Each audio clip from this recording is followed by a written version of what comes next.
Okay, thank you for providing me with the opportunity to present the paper. I changed the title a little because it was on education and economic conditions. I've presented this work some places before, so I apologize for people if they've seen it before. So I added in an additional part on family policies, which is new. So there's something new for everyone.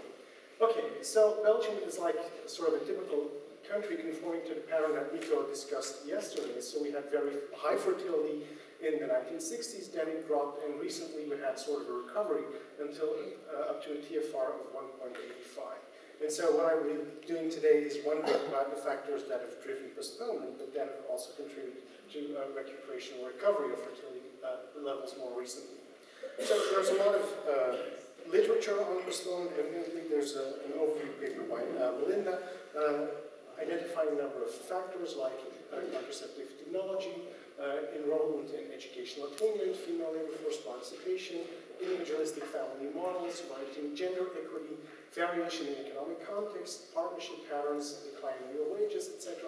But actually, if you look into it, there's a lot of evidence from individual level data or micro level effects, and there's very little quantitative evidence on the contributions of these potential causes to macro level trends. So translating micro level models back into aggregate trends. So, if we look at education, there's a lot of work being done by economists trying to isolate exogenous variation in education and linking it to fertility outcomes, and there is clear evidence or causal evidence on incarceration effects, incompatibility between student and parent roles, there's an effect related to income, changing bargaining powers of women in households, then multiplier effects to assorted mating, knowledge of contraceptive knowledge, knowledge of contraception, etc. So there's clear evidence that education might have an effect, but again, we would like to see what the effect is on aggregate trends of educational expansion. Apart from that, recession has also been mentioned as an important factor driving education. Thomas Lillight's overview paper on that. And there are different pathways to which the effect might work, like prolonged enrollment in education, increasing employment, unemployment, deteriorating job conditions and overeducation, and reduced public expenditure, which goes back to family policies. And much of the literature suggests that it's a procyclical effect, which is largely confined to younger age groups, and also to some extent to more highly educated people. Then with respect to the family policies, that may be a more relevant or more recent factor coming into the picture. There's been a large increase in public expenditure on, for instance, childcare since the mid-1990s, which of course may mitigate opportunity costs, predominantly for higher educated, but the number of overview papers on the effects of family policies on aggregate trends suggests that the effects are typically rather small. However, most of these papers have not looked into population heterogeneity with respect to eligibility, uptake, and effects of family policies, because they have, to a large extent, relied on aggregate level or contextual data. Nevertheless, this idea of differential uptake and population heterogeneity in both uptake and effects seems to be very important, because obviously opportunity costs are strongly differentiated by level of education, and Belgium seems to be a very good case in point to look into these effects, because Belgium, if we look at childcare, is one of the countries with the highest uptake among OECD countries, but also one of the countries with the strongest socioeconomic gradients in uptake of family policies. So, what I will be doing today is look into the aggregate trends using exclusively micro-level longitudinal data from census and registers over a 45-year period, and then translate these micro-models or micro-level models back into aggregate trends to assess the contribution of educational expansion, economic context, and family policies to aggregate level change in both first births and higher order births. Okay, so what is the data that we'll be using? We'll be using the Belgian census, which is data on 3.5 million women, to look at fertility rates between ages 15 and 50 from 1960 to 2000. And we have a number of individual level covariates, age obviously, time varying enrollment, educational level, duration since graduation, and also duration since first year. On the micro level or on the macro level side, we'll be including a number of economic indicators such as unemployment rate and also consumer price index, which I'll come back to later. And it's important, we've learned from the models to consider different lags. So short lags typically allow to model postponement. But we've also learned that, of course, there are short-lived effects on postponement, but this changes the pool of women that is still at risk of experiencing the event at older ages, and so it's also important to model these recovery effects at longer timelines. The way that we go about things is just by using simple discrete time hazard models. We estimate the fitted or the estimated hazards, and then we generate aggregate trends from that, and there's basically, we go around it in two ways. First, we just calculate the fitted hazards by age and year, and the other way of going about it is by simulating event occurrence, by evaluating the fitted hazards against random uniform distribution, and that basically allows to simulate event occurrences and generate counterfactuals across the subsequent transitions. So this latter part is the more recent line of work that we've been looking into.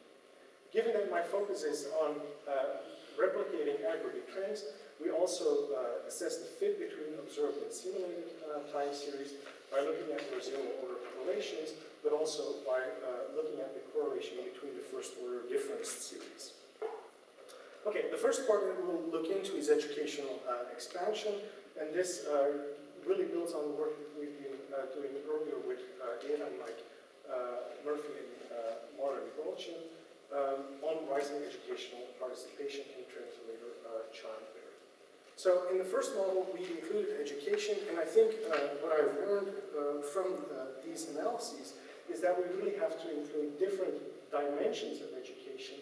So both time-varying enrollment, level of education, and also duration since leaving education, which is a sort of indicator of social age after leaving school. Actually, I've learned that probably enrollment and duration since leaving education are the most important dimensions, because adding educational level on top of those really doesn't matter all that much anymore.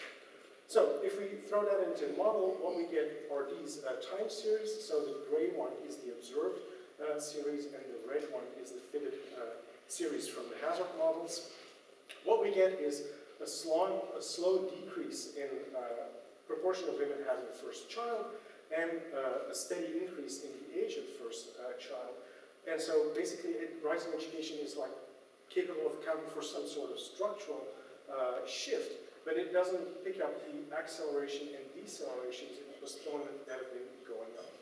So the next part is that we additionally look at economic context, and here we calculated cross-correlations between employment rates and synthetic parity regression ratios for first, second, third, and fourth births, both for the entire population and then for educational levels taken separately.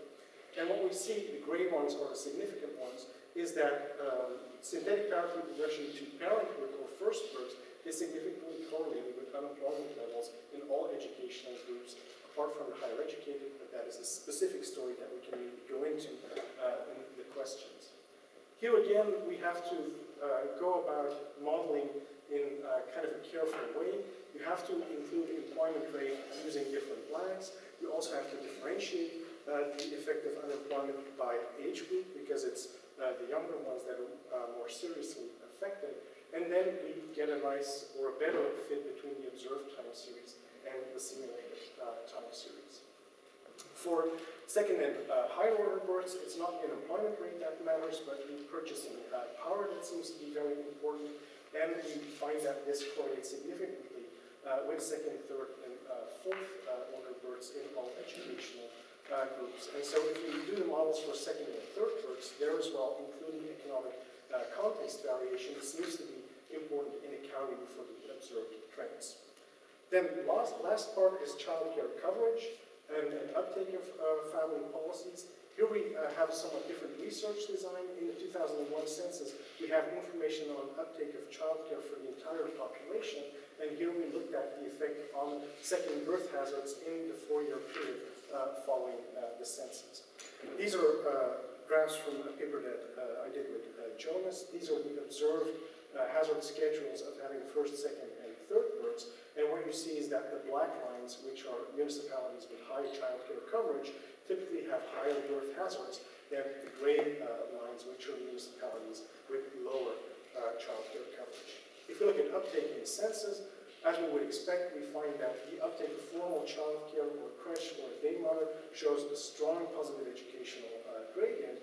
And when we include uptake in hazard models, we find that there is a strong educational gradient as well in the effects.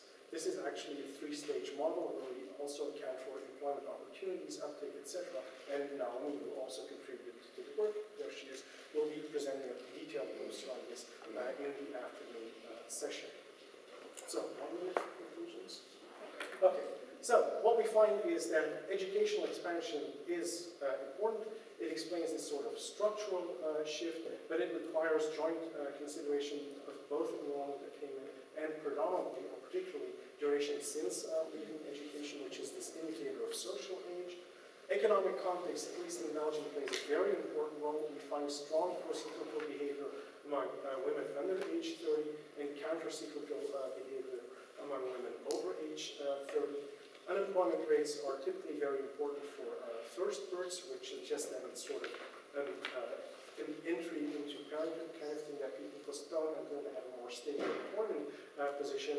Having this more stable position, it's actually the purchasing power that seems to matter to account for temporal variation in second and third births.